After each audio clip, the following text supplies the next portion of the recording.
Hello बच्चों, कैसे हो आप लोग? कैसी चल रही पढ़ाई? तो आज हम नेक्स्ट अपना लेक्चर स्टार्ट करेंगे यूनिट एंड डायमेंशन। हम लोग पढ़े थे एप्लीकेशंस ऑफ डायमेंशंस, तो एक बार रिवाइज करेंगे। Applications of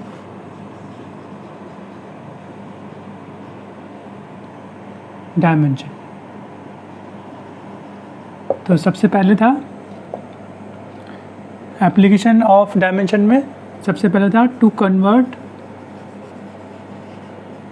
a physical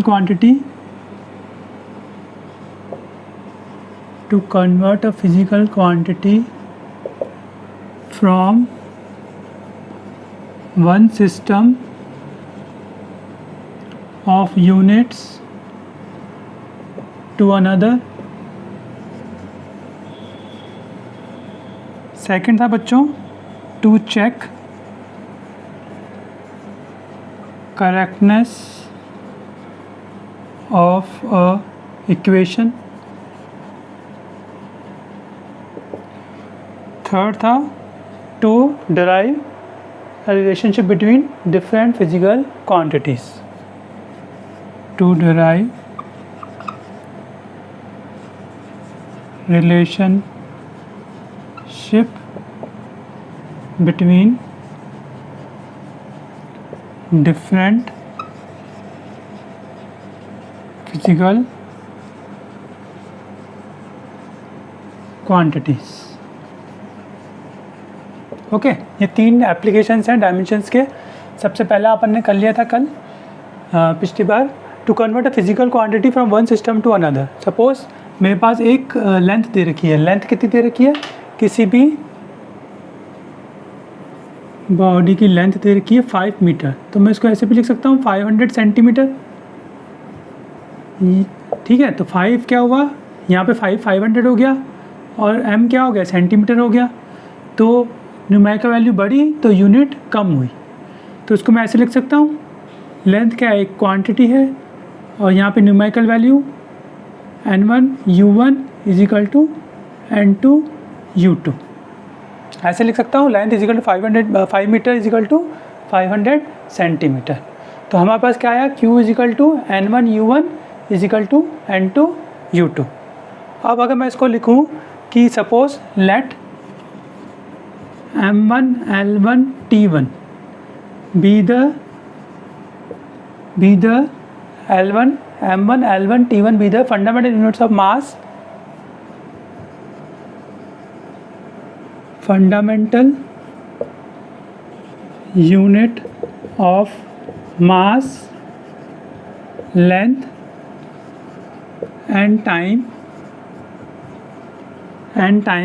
in one system.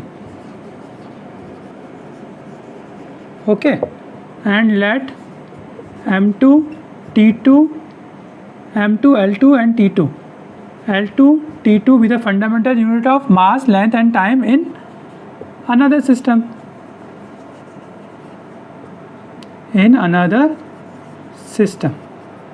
तो यहाँ पे u1 क्या हो जाएगा, m1 l1 n1 be the fundamental unit of mass, length and time in one system। एक सिस्टम में m1 l1 t1 है, और दूसरे सिस्टम में बच्चों m2 l2 and t2 है। तो अगर मैं लिखूँ u1, तो u1 क्या हो जाएगा, यहाँ पे u1 को मैं ऐसे लिख सकता हूँ, यूनिट को किस का टर्म्स में लिखूँगा, m1 l1 और t1 में। तो u1 क्या लिखूँगा, m1 की पावर a, l1 की पावर b, t1 की पावर c। u2 को क्या लिखूँगा, m2 की पावर a, l2 की पावर b एंड t2 की पावर c। इसको ऐसे लिख सकता हूँ, तो अगर मैं इसको ऐसे लिखूँगा, u1 is equal to m1 की पावर a, l1 की power b and u2 is equal to m2 की पावर a, l2 की पावर b, t2 की पावर c, और इसको मैं फर्स्ट में पुट कर लूँगा। समझ रहे बच्चों, इसको मैं फर्स्ट में पुट कर दूँगा, सेकंड को मैं फर्स्ट में पुट कर दूँगा। तो क्या आ जाएगा, n1 इंटू m1 की पावर a, l1 की पावर b, t1 की पावर c, है ना, और is equal to n2 into m2 की पावर a, l2 की पावर b, t2 की पावर c। तो मुझे क्या निकालना है, N2 निकालना है। ये फॉर्मूला कैसे काम आएगा मैं आपको बताऊंगा, ये प्रोसेस है आपका। तो N2 की वैल्यू क्या आ जाएगी, यहाँ से N2 निकालेंगे तो क्या आ जाएगा, N2 is equal to N1 into M1 की पावर A, L1 की पावर B, T1 की पावर C अपॉन M2 की पावर A, L2 की पावर B, T2 की पावर C। इस पूरे को इधर ले गए, इसको पूरे को इधर ले गए, फिर N2 इज इक्वल टू हमने क्या निकाला, N2 is equal N1 into M1 की पावर A, L1 की पावर B, T1 की पावर C अपॉन M2 की पावर, ये नीचे आ जाएगा तो M2 की पावर A, L2 की पावर B, T2 की पावर C। तो N2 क्या आ गया,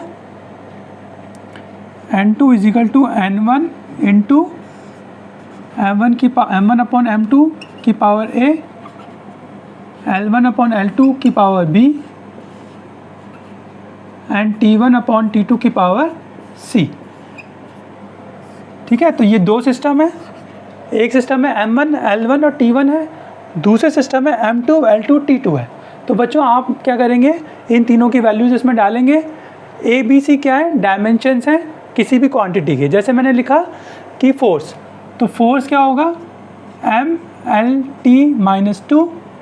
तो यहाँ पे M की पावर क्या है 1, L की पावर 1, तो यहाँ पे A की वैल्यू क्या हो जाएगी 1, B की वैल्यू सपोज मैंने फोर्स लिखा, फोर्स यहीं पे लिख लेते हैं M L T minus 2।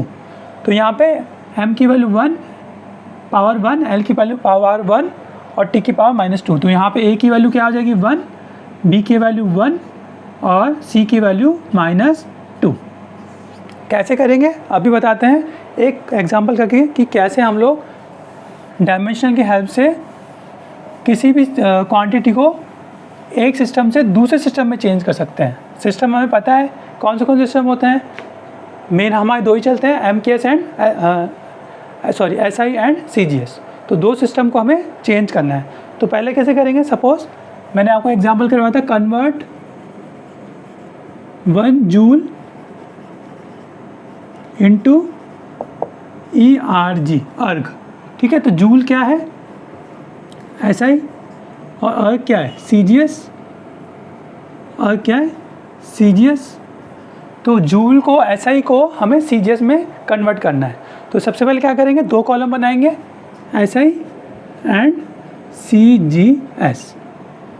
SI में मास क्या होता है, मास होता है बच्चों 1 kg मास होता है SI में।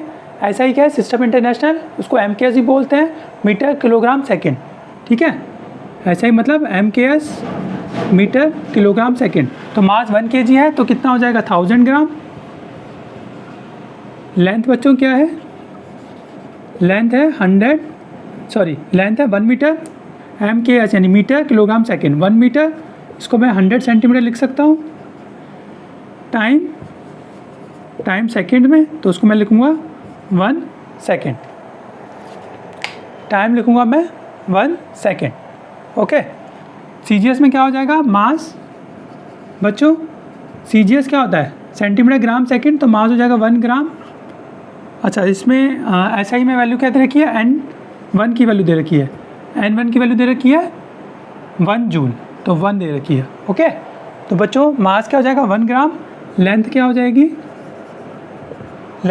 बच्चों 1 सेंटीमीटर, और टाइम क्या हो जाएगा, टाइम हो जाएगा 1 सेकंड। देखो बच्चों, आप लोग अगर मेहनत करोगे तो हम भी आपके साथ मेहनत करेंगे। अभी हमारी क्लास थोड़ी सी स्लो चल रही है, फिर धीरे धीरे हम लोग उसको फास्ट करेंगे। ये रिवीजन चल रहा है पुरानी क्लास का ही।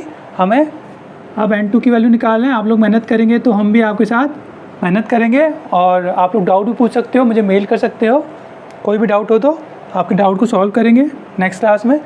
तो हमारे पास आगे 3 वैल्यूज़। ओके, अब सीधा फॉर्मूला रखेंगे N2। अच्छा, ये क्या है एनर्जी, ये क्या है एनर्जी, तो एनर्जी का क्या है, एनर्जी का डायमेंशन सबको पता है mL² T माइनस 2। तो यहाँ पे mL², A की वैल्यू 1, B की वैल्यू 2 और C की वैल्यू -2। हमारे पास 3 वैल्यू आ गई, A1, B2, C -2। तो हमें N2 की वैल्यू निकालनी बच्चों। N2 is equal to N1 की वैल्यू 1, M1 की वैल्यू क्या है यहाँ पे 1 kg और 1000 ग्राम। तो 1000 ग्राम अपॉन 1 ग्राम पावर 1। एल क्या है बच्चों?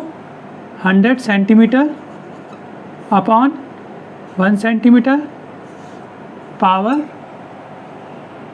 स्क्वायर। और टाइम क्या है बच्चों? सेकंड।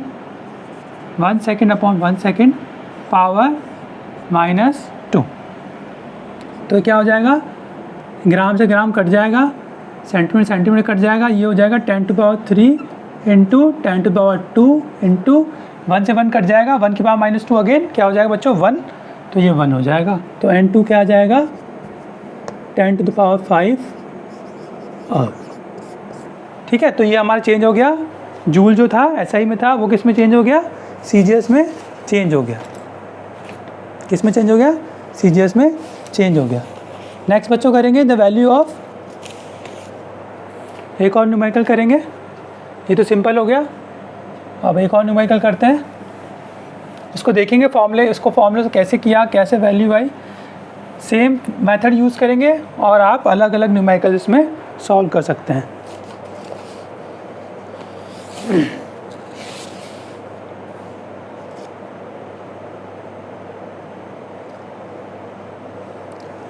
नेक्स्ट करेंगे the value of capital G. Capital G क्या है? Universal gravitational constant. Capital G क्या है? Universal gravitational constant. Capital G in CGS is 6.67 into 10⁻⁻8 Newton, sorry 9 centimetre square, 9 centimetre square and gram inverse square. Okay, calculate the value in SI units. Calculate the value in SI units. Okay, अब एक बार खुद try करेंगे बच्चों आप लोग, फिर हम बताएंगे। CGS में दे रखा है, 2 कॉलम बनाएंगे, CGS and SI। Okay, CGS and SI। CGS में मास क्या होगा? M1 1 ग्राम। SI में मास M1 1000 ग्राम। ओके, सबसे पहले हम करेंगे, पहले चीज़ क्या है ये, पहले फार्मूला निकालेंगे। चलो पहले वो कर लेते हैं। हमारे पास फार्मूला क्या है?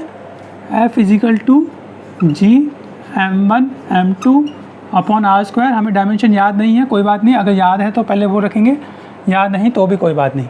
F = G M1 M2 upon R²।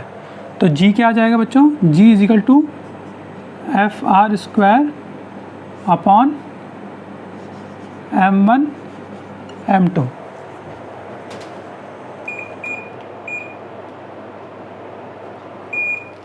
G = FR² upon M1 M2। तो F क्या आ जाएगा? Force MLT-2 mass into acceleration into L² upon M²। तो यहाँ से G का डायमेंशन क्या आ जाएगा? M-1 L² और T क्या हो जाएगा? M-1 M² ऊपर जाके M-1 L² L³ M-1 L³ हो जाएगा। L1 + 2 3 M-1 L³ T-2। तो ये हो जाएगा डायमेंशन M-1 L³ T-2। यहाँ पे A की वैल्यू बच्चों, A की वैल्यू आ गई -1, B की वैल्यू आ गई 3 और C की वैल्यू आ गई -2। A की वैल्यू -1, B की वैल्यू 3, C की वैल्यू -2। ओके, अब आगे करेंगे, वापस यही कॉलम बनाएंगे, है ना। एक बार इसको देखेंगे कैसा आ रहा है। A की वैल्यू कैसे आई, B की वैल्यू कैसे आई, प्रैक्टिस करेंगे इसको। ओके, उसके बाद क्या हो जाएगा? हमारे पास 2 सिस्टम है, CGS में दे रखा है CGS एंड SI। तो CGS में बच्चों वैल्यू क्या है?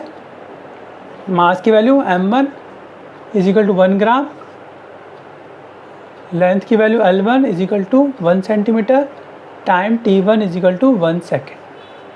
यहाँ पे हो जाएगा M2 is equal to 1000 gram, L2 is equal to 100 centimetre, T2 is equal to 1 second. Again same फॉर्मूले में रखेंगे। N2 यहाँ पे N1 की वैल्यू दे रखी है, N1 की वैल्यू है 6.67 इंटू 10⁻⁻8। N2 की वैल्यू बच्चों निकालनी है आपको, तो N2 की वैल्यू निकाल लेंगे आप लोग। बहुत सिंपल है, फॉर्मूला पुट कीजिए और N2 की वैल्यू निकालिए। ओके, तो N2 की वैल्यू क्या आ जाएगी? N2 is equal to N1, N1 is equal to 6.67 into 10⁻⁸ into multiply करेंगे M1 की वैल्यू 1 ग्राम अपॉन 1000 ग्राम की पावर क्या थी? A की वैल्यू 1 माइनस 1। L1 की वैल्यू आ जाएगी यहाँ से 1 सेंटीमीटर अपॉन 100 सेंटीमीटर, पावर हो जाएगा 3, और T1 1 सेकेंड अपॉन 1 सेकेंड की पावर -2। तो यहाँ से उसको सॉल्व करेंगे तो बच्चों क्या आ जाएगा? यहाँ से सॉल्व करेंगे तो क्या आ जाएगा? N2 is equal to 6.67 into 10⁻⁸ into gram से ग्राम कट जाएगा, 10⁻³ ऊपर जाके क्या हो जाएगा? 10⁻+3, 10⁻−3 हो जाएगा। ऊपर जाके क्या हो जाएगा? -1 पावर है तो 10⁻ ऊपर +3, यहाँ पे हो जाएगा 10⁻2 इंटू 3, 10⁻6, ऊपर जाके क्या हो जाएगा? 10⁻−6। सही कर रहे हैं ना?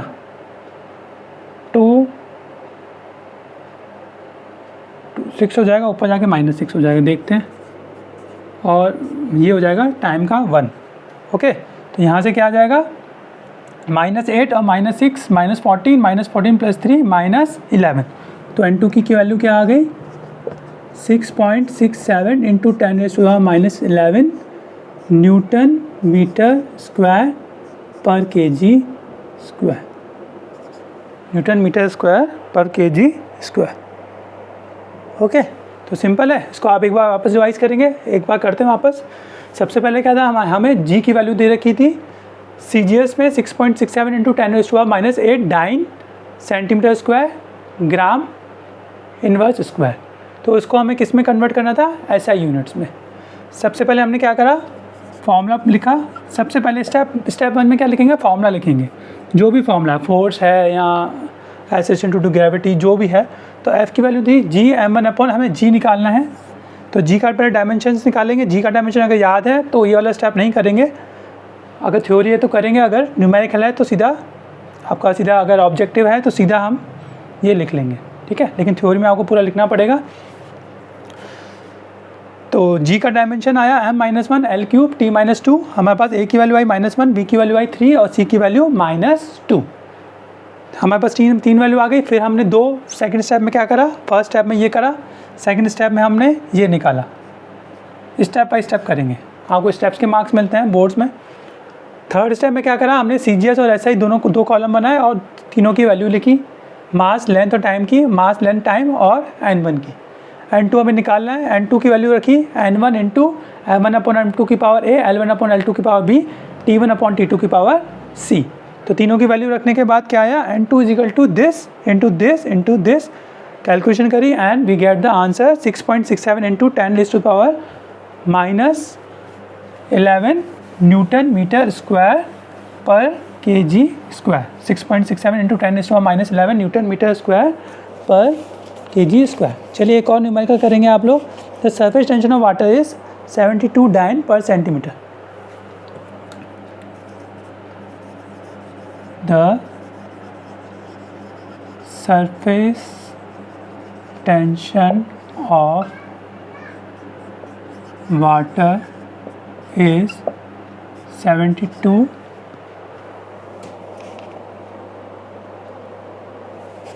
surface tension of water is 72 9 per centimeter।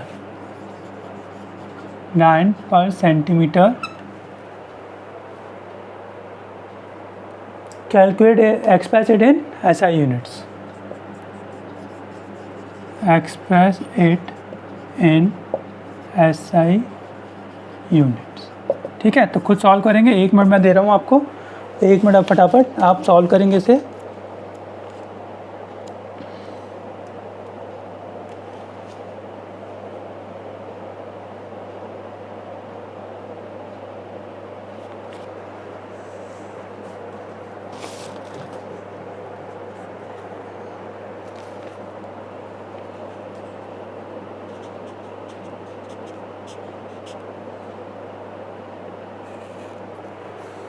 ठीक है, सॉल्व करेंगे। चलिए, कर लिया होगा आपने। सरफेस टेंशन, सबसे पहले फॉर्मूला क्या है सरफेस टेंशन? सरफेस टेंशन को ST लिखते हैं is equal to force upon length, force upon length. तो सरफेस टेंशन का फॉर्मूला लिखा हमने, फोर्स अपॉन लेंथ। फोर्स का क्या डायमेंशन होता है? MLT। सबसे पहले स्टेप 1 है ना, step 1 MLT minus 2 upon L, that is MT minus 2। यहाँ पे A की वैल्यू क्या होगी बच्चों? 1, B की वैल्यू 0 और T की वैल्यू माइनस 2। 3 वैल्यू आ गई, A की वैल्यू 1, B की वैल्यू 0, T की वैल्यू माइनस 2। उसके बाद ये स्टेप सेकंड हो गया आपका, ABC की वैल्यू आ गई। उसके बाद 2 कॉलम बनाएंगे, again CGS and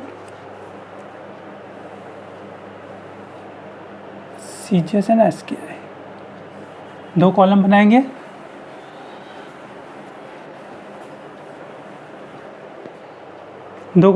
CGS and SI। CGS में क्या है? N1 की वैल्यू, अच्छा N1 की वैल्यू क्या दे रखी है? अच्छा, सबसे पहले mass is equal to 1 gram, इसमें mass is equal to 1000 gram. Length तो गिवन ही नहीं है, कोई बात नहीं, छोड़ दीजिए इसको। टाइम 1 सेकेंड, ठीक है। अब अपन करेंगे इसमें N2, N1 की वैल्यू दे रखी है, 72। N2 की हमें वैल्यू निकालनी है, N1 की वैल्यू दे रखी है, N2 की वैल्यू निकालनी है। N2 is equal to N1 M1 कितना है? M1, चलो पहले फॉर्मूला लिख लेते हैं। M1 अपॉन M2 की power A, L1 upon L2 की power B, T1 upon T2 की पावर C। यहाँ पे B की वैल्यू क्या है? 0, तो किसी की वैल्यू 0 क्या होती है? 1, तो 1 हो जाएगा। तो वैल्यू रखेंगे N2 is equal to N1, M1 upon M2, 1 gram upon 1000 gram. Power क्या हो जाएगी? पावर है 1। N1 की वैल्यू 72 और ये हो जाएगी 1 और ये भी हो जाएगा 1। तो ये क्या आ गया? 72 अपॉन 1000, दैट इज़ 0.072, 0.072 और यूनिट क्या हो जाएगी? न्यूटन पर मीटर।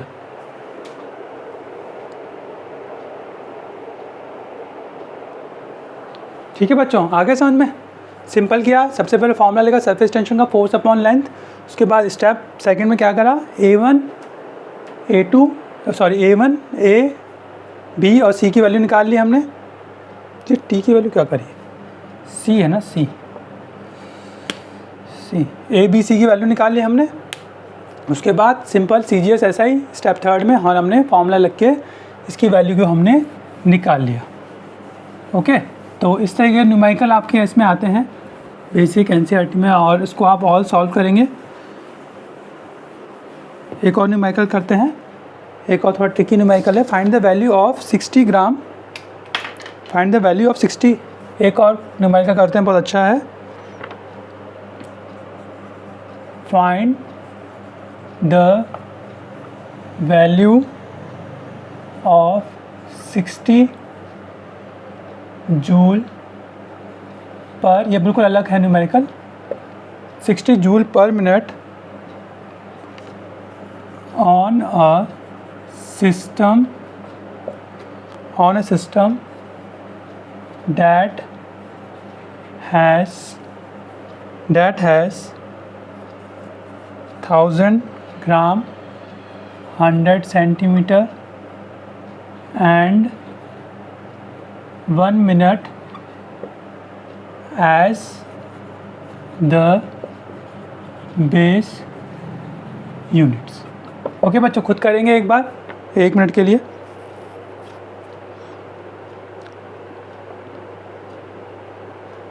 सिक्सटी जूल पर मिनट, जूल पर मिनट क्या होता है? पावर। यूनिट क्या दे रखी है? जूल पर मिनट, जूल बता नहीं रखा, जूल पर मिनट, जूल पर मिनट यानी जूल पर मिनट। ठीक है, तो ये क्या हो जाएगी? पावर। तो पावर क्या दे रखा है? पावर इज इक्वल टू हमारे पास 60 जूल पर मिनट, 60 जूल पर मिनट। इसको सेकंड में चेंज करेंगे तो क्या हो जाएगा? 60 जूल अपॉन 60 सेकेंड्स। भाई मिनट तो कुछ मतलब नहीं है, हम तो सेकंड चाहिए है। ठीक है, तो ये क्या हो जाएगा? 1 वॉट। पावर क्या आ गया? 1 वॉट। उसके बाद पावर का dimension, power is equal to work done upon time taken, work done upon time taken.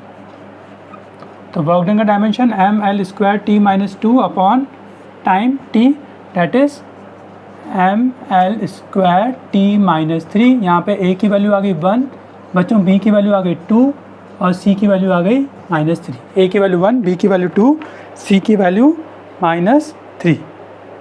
ठीक है, तो अगेन हम क्या करेंगे? ऐसा ही करेंगे, 2 कॉलम बनाएंगे, 2 कॉलम बनाएंगे SI एंड CGS। ठीक है, अब नई यूनिट बना, सॉरी ये नई सिस्टम बनाना है, ऐसा ही है। और सेकंड सिस्टम क्या है? New system. ठीक है, ये ऐसा ही है, ये न्यू सिस्टम बना दे बच्चों, बिल्कुल ही न्यू सिस्टम है, ऐसा ही CGS नहीं है। ठीक है, CGS भी कर सकते हैं। CGS में क्या था? उसमें वैल्यू कन्वर्ट करते हैं, इसमें अकॉर्डिंग टू फॉर्मूला हम लोग इसमें वैल्यू रखेंगे। तो हमारे पास क्या क्या गिवन दे रखा है? ऐसा ही में क्या क्या दे रखा है? N1 की वैल्यू देखिए 1, M1 की वैल्यू दे रखी है 1000 ग्राम, L1 की दे रखी है 100 सेंटीमीटर, टाइम की वैल्यू दे रखी है 1 सेकेंड। न्यू सिस्टम में N2 की वैल्यू हमें निकालनी है। M2 की वैल्यू हमें क्या दे रखी है? M2 की वैल्यू क्या दे रखी है? 1000 ग्राम। अगेन 1000 ग्राम आ गया, इसमें सेम आ गया। L2 की वैल्यू कितनी दे रखी है? 100 सेंटीमीटर, सेम है। यहाँ पे T1 में डिफरेंस आ गया, T2 में। T2 की वैल्यू कितनी दे रखी है? 1 मिनट। 1 मिनट क्या हो जाएगा? 60 सेकेंड्स। ये CGS नहीं है, ये नया सिस्टम है। नए सिस्टम में क्या होगा? N2 की वैल्यू बेटा दिख तो रहा है ना आप लोगों को? हाँ चलिए, तो इसमें क्या हो जाएगा? T2 की वैल्यू 60 सेकेंड है। अगेन फॉर्मूला रखेंगे, N2 is equal to N1। N1 क्या हो जाएगा? 1 into M1 upon M2। M1 upon M2 क्या हो जाएगा? 1000 ग्राम अपॉन 1000 ग्राम की पावर क्या है? A की value 1, B L1 upon L2 100 upon, same है 100 upon 100, L1 upon L2 same दे रखा है। T1 में डिफरेंस है, T1 is equal to 1 second है और T2 कितना दे रखा है? 60 सेकेंड्स। और पावर क्या है इसकी? -3। ठीक है, ये बच्चों इंपॉर्टेंट है। T1 अपॉन T2 क्या दे रखा है? T1 upon T2 is equal to T1 1 और T2 कितना है? 60 सेकेंड्स हो जाएगा। ठीक है, और पावर क्या हो जाएगी? -3। तो इसको सॉल्व करेंगे तो क्या हो जाएगा बच्चों? ये कट जाएगा, ग्राम ग्राम ये पूरा 1 हो जाएगा। यहाँ पे बचेगा 1 इंटू 1 अपॉन 60 की पावर -3 है, तो ऊपर जाके क्या हो जाएगा? +3। अगर उसको मैं रेसिप्रोकल कर दूँ तो पावर क्या हो जाएगी? +3। ठीक है, तो 60 इंटू 60 इंटू 60 डैट इज़ क्या हो जाएगा? 60 into 60 into 60 that is 60 into 60 into 60, 6 36, 36 6 जा 216 1 2 3 1 2 3 that is 2.16 into 10⁻1 2 3 4 5 2.16 into 10⁻⁻5 new units of power. कोई यूनिट नहीं होगी, न्यू इसका जो भी इसकी पावर की यूनिट होगी वो हम लिख देंगे। भाई ये इमेजिनरी है ना, नहीं है, अभी बना ही नहीं है ये पावर की यूनिट, तो हम लिखेंगे new units of power that is 2.16 into 10⁻5। बहुत अच्छा न्यूमेरिकल है, बहुत अच्छा क्वेश्चन है ये। हमने क्या करा, इसमें क्या करा कि एक हमें वैल्यू दे रखी थी 60 जूल पर मिनट दे रखा था एक सिस्टम में, है ना, और हमें नया सिस्टम बनाना था जिसमें मास क्या है 1000 ग्राम है, लेंथ क्या है 100 सेंटीमीटर और टाइम क्या है 1 मिनट है। बेस यूनिट्स है, बेस यूनिट है, मतलब मास की वैल्यू ही बेस 1000 है, मास की बेस वैल्यू 100 है। जैसे मास की बेस वैल्यू क्या है SI में 1000, इसमें भी बेस वैल्यू क्या है 1000, लेंथ क्या है 100, इसमें भी 100, टाइम की बेस वैल्यू लेकिन मिनट है, मिनट, वहाँ पे अपन सेकंड होता है, यहाँ पे अपन मिनट था। सिंपल हमने क्या करा पावर, अच्छा जूल पर मिनट, जूल पर मिनट आप बताएगा energy upon time that is power, work done upon time taken power, energy upon time power. तो पावर की यूनिट आई जूल पर मिनट, तो जूल पर मिनट को हमने चेंज किया पहले जूल पर सेकंड में, तो ये आ गई वॉट। पावर की फिर डायमेंशन निकाली ml² T-3, work done upon time taken, आपको वैसे याद होनी चाहिए लेकिन फिर भी हमने सिंपल से कर दिया। ए की वैल्यू आई 1, बी की वैल्यू 2, सी की वैल्यू -3। उसके बाद सिंपल दो सिस्टम बनाए SI एंड CGS। SI में क्या था N1 की वैल्यू 1, M1 की वैल्यू 1000 एंड T1 की वैल्यू 1, और यहाँ पे क्या आया M2, L2, T2, हमारे पास 3 वैल्यूज़ आ गई। हमने सिंपल इसमें फॉर्मूले में पुट किया। उसके बाद क्या आया N2 is equal to this 1 into 1000 upon 1000, 100 upon 100 and 1 upon 60 की पावर -3। मेन ये वाला टर्म है, ऊपर जाके क्या हो जाएगा +3 हो जाएगा, 60 की power +3, 60 into 60 into 60 that is 216000 और 2.16 into 10⁻⁻5 new units of power. ये एक बार आप रिवाइज करेंगे, देखेंगे कैसे हुआ है, ठीक है। तो ये आप लोगों ने कर लिया होगा। अब हम करेंगे नेक्स्ट इसका एप्लीकेशन। नेक्स्ट एप्लीकेशन बच्चों क्या था, to check the consistency of a equation. Consistency क्या होती है कि बच्चों कोई भी इक्वेशन होती है वो सही है कि नहीं है, कोई भी इक्वेशन सही है कि नहीं है वो किसकी हेल्प से चेक करेंगे, डायमेंशंस की हेल्प से चेक करेंगे। Second application to check the consistency, इसको सिंपल बोलें तो correctness of a equation.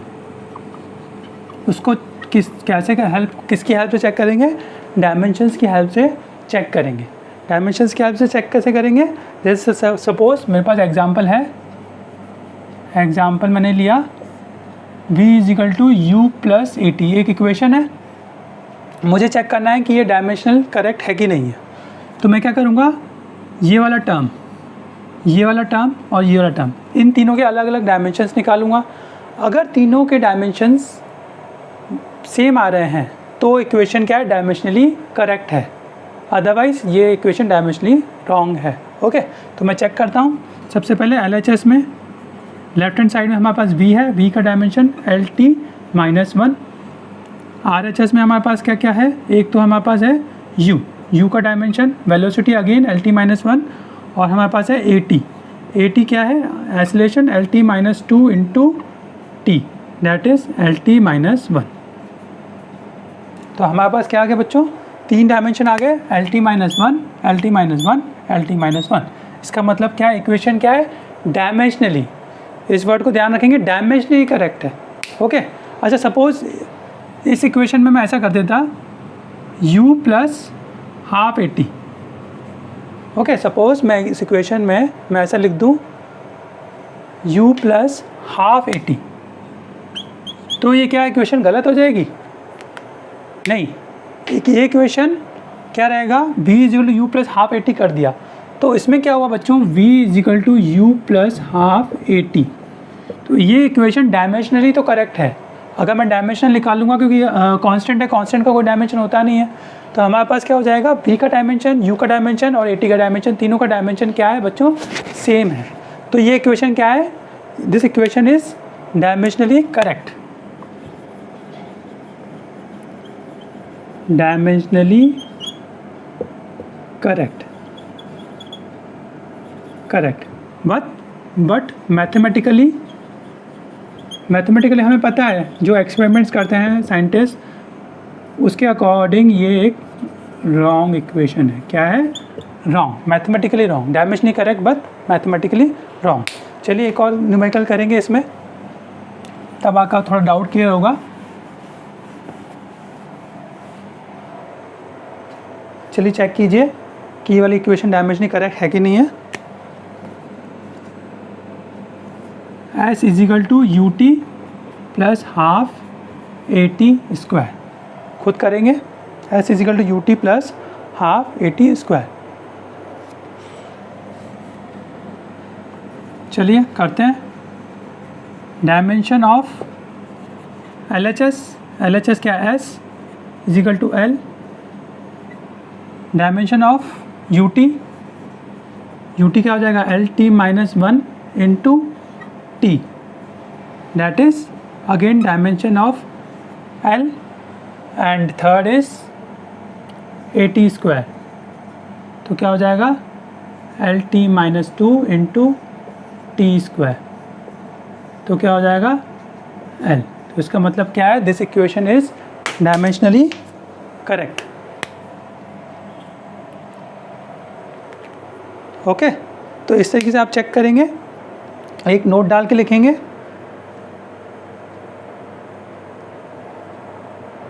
Dimensionally एक नोट डालेंगे,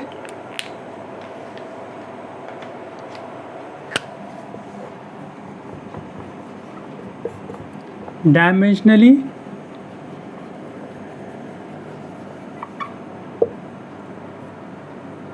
correct equation is not necessarily a correct equation।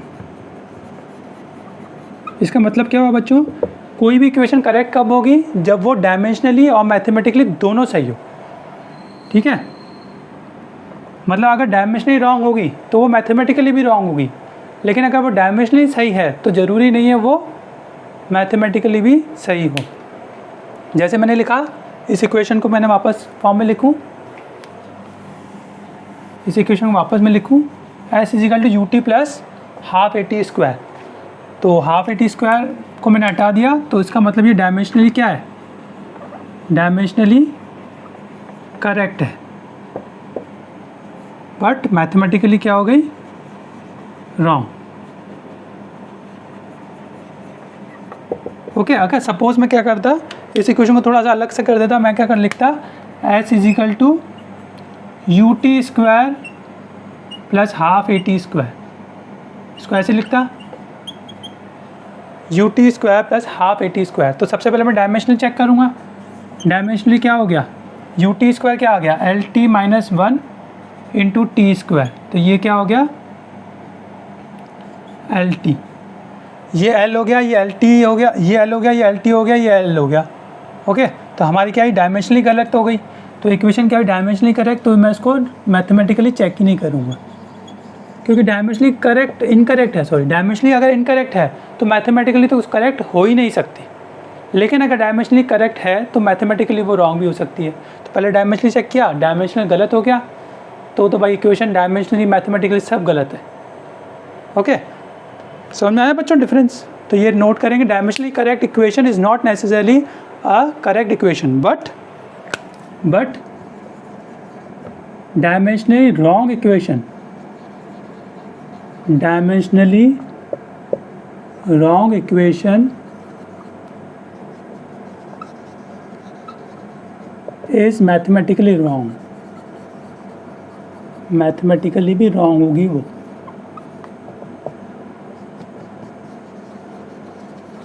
तो वो मतलब इक्वेशन उसको आगे चेक करने की ज़रूरत ही नहीं है, वो गलत ही इक्वेशन होगी। ठीक है, तो ये आगे हो गई एप्लीकेशंस ऑफ डायमेंशन का दूसरा।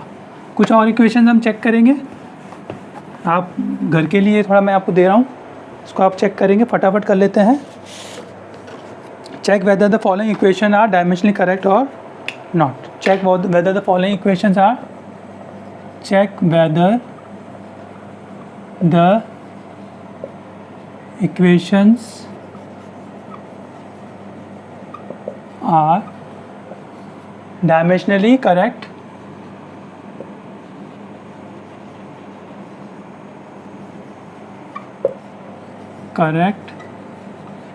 or not। ओके, सबसे पहले half mv² is equal to mgh, दूसरा है fs is equal to half mv² minus half mu²।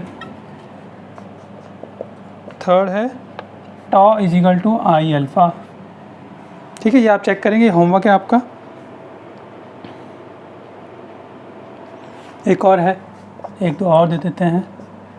E is equal to mc², आप लोग सब कर लेंगे, आपने ये कर लिया है तो सब, आप डायमेंशंस कर लिया है तो ये सब कर लेंगे। v इज इक्वल टू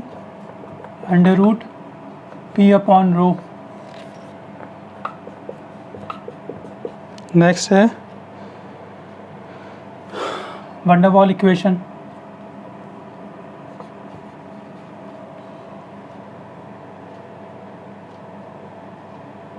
चलो ये कर लेंगे आप होमवर्क में। ठीक है, डायमेंशंस की हेल्प से आप और क्या कर सकते हैं, मैं बताता हूँ आपको इक्वेशन। एक न्यूमेरिकल लिखो आप लोग, डिटरमाइन द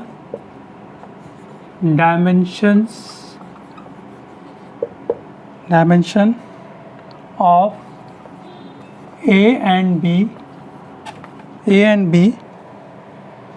also find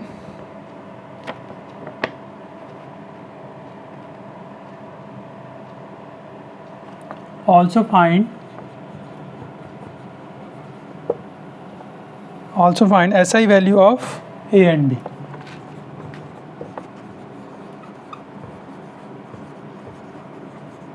तो हमारे पास इक्वेशन क्या है, van der Waals equation, P plus A/B² into V minus B is equal to RT। P plus A/B²,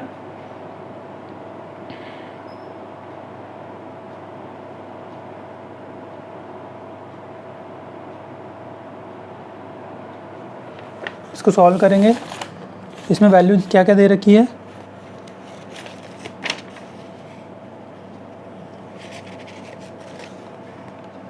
P क्या है, प्रेशर है, V वॉल्यूम है,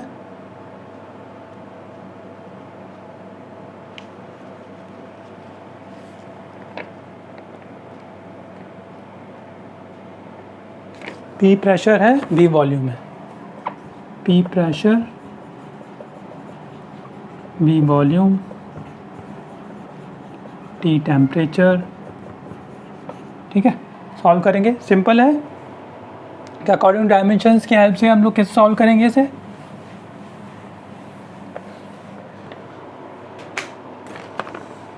भाई जो डायमेंशन इसका होगा, जो डायमेंशन P प्लस A/B², जो डायमेंशन इसका होगा वही डायमेंशन क्या होगा, इसका होगा। तो सिंपल सॉल्व करेंगे।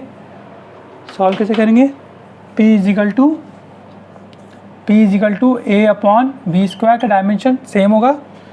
P is equal to A/B², pressure का dimension ml, pressure mass upon ml minus 1 T minus 2, pressure का रख देंगे ml minus 1 T minus, force upon area, pressure is equal to force upon area. तो pressure का आ जाएगा force upon area, pressure force upon area ml T minus 2 upon L square, that is ml minus 1 T minus 2। यहाँ पे क्या आ जाएगा, V multiply हो जाएगा वॉल्यूम L क्यूब और पावर स्क्वायर, तो ये हो जाएगा a। तो a क्या हो जाएगा हमारे पास, a is equal to m l minus 1 और ये क्या हो जाएगा 6 प्लस 6 और t माइनस 2। तो a की क्या हो जाएगी m l 5 t minus 2, m l 5 t minus 2 और यूनिट क्या हो जाएगी a की kg मीटर 5 और t टाइम सेकेंड इनवर्स, ये हो गई यूनिट। ये तो a की वैल्यू आ गई, a का डायमेंशन आ गया और यूनिट आ गई kg मीटर 5 सेकेंड माइनस 2। फिर v का वॉल्यूम, b क्या हो जाएगा वॉल्यूम, तो b का डायमेंशन तो किसके बराबर हो जाएगा, v के बराबर, और v क्या है l क्यूब, तो b का डायमेंशन l क्यूब और यूनिट क्या हो जाएगी मीटर क्यूब। ये आपकी यूनिट हो गई और ये हो गया आपका, ये तो आपका डायमेंशन हो गया और ये हो गई आपकी यूनिट। तो इस तरीके से आप न्यूमेरिकल भी सॉल्व कर सकते हैं डायमेंशन की हेल्प से। आपके पास वैल्यू दे रखी होंगी, आपको सेम डायमेंशन को इक्वेट करना है। जो p का डायमेंशन होगा वही a अपॉन वी स्क्वायर, ध्यान रखना a का मत ले लेना, इसको पूरे को लेना पड़ेगा। p का dimension a upon v square के बराबर, v का डायमेंशन b के बराबर, तो हम लोग इजीली क्या कर सकते हैं वैल्यू निकाल सकते हैं। ओके बच्चों, नेक्स्ट आपका एप्लीकेशन है deducing relation among physical quantities.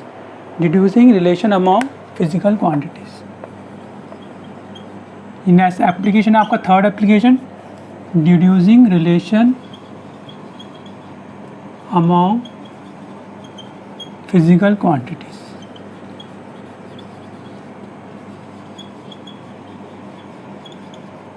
तो कैसे करते हैं, इसमें क्या करते हैं कि we can derive the expression for physical quantity.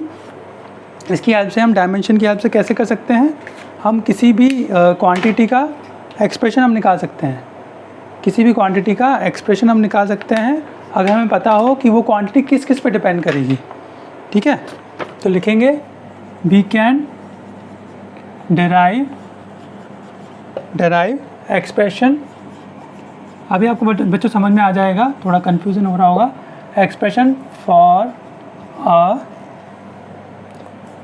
Physical quantity, we can derive expression for physical quantity if we know various factors,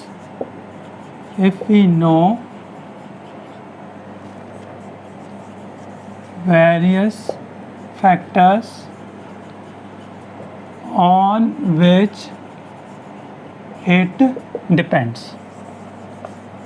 We can derive expression for a physical quantity if we know the various factors on which it depends. Suppose मैं एक example लेके आपको समझाता हूँ, सीधा example लेके आपको समझाता हूँ। Suppose we have centripetal force. तो सेंटीपिटल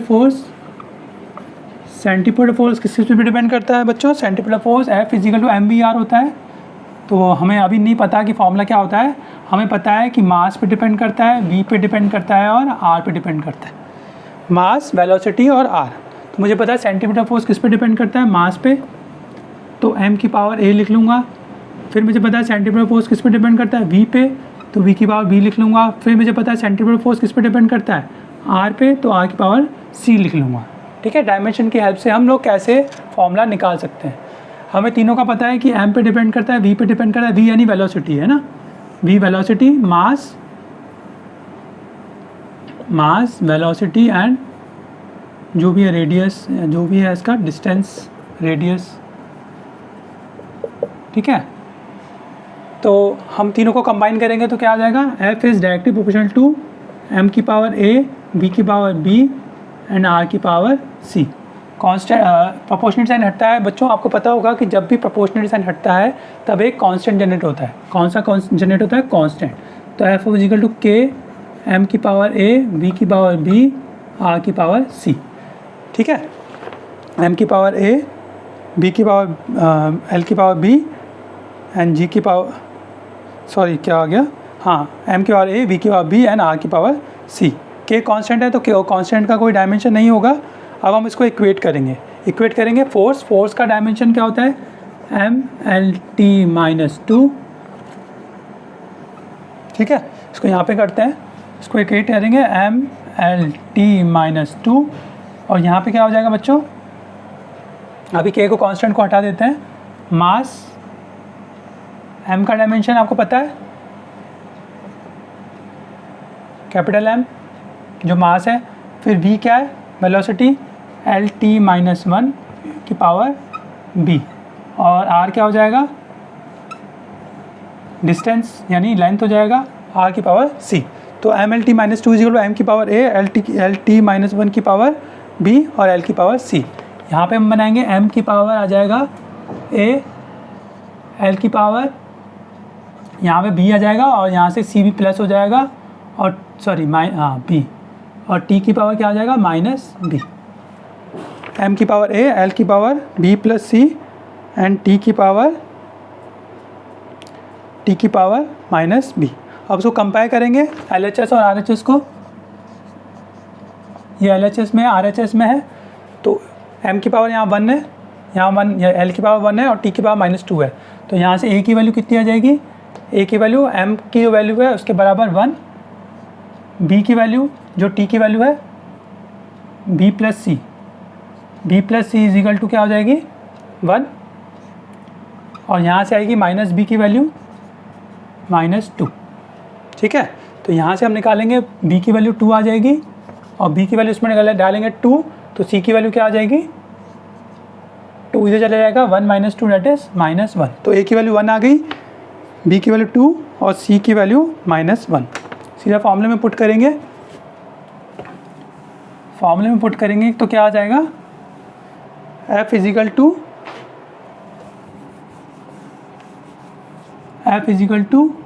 K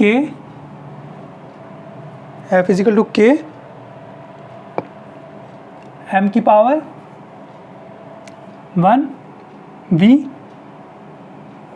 की पावर b था 2 mv स्क्वायर और r की वैल्यू c -1। तो हमारे पास क्या आ गया F is equal to K mv square upon r।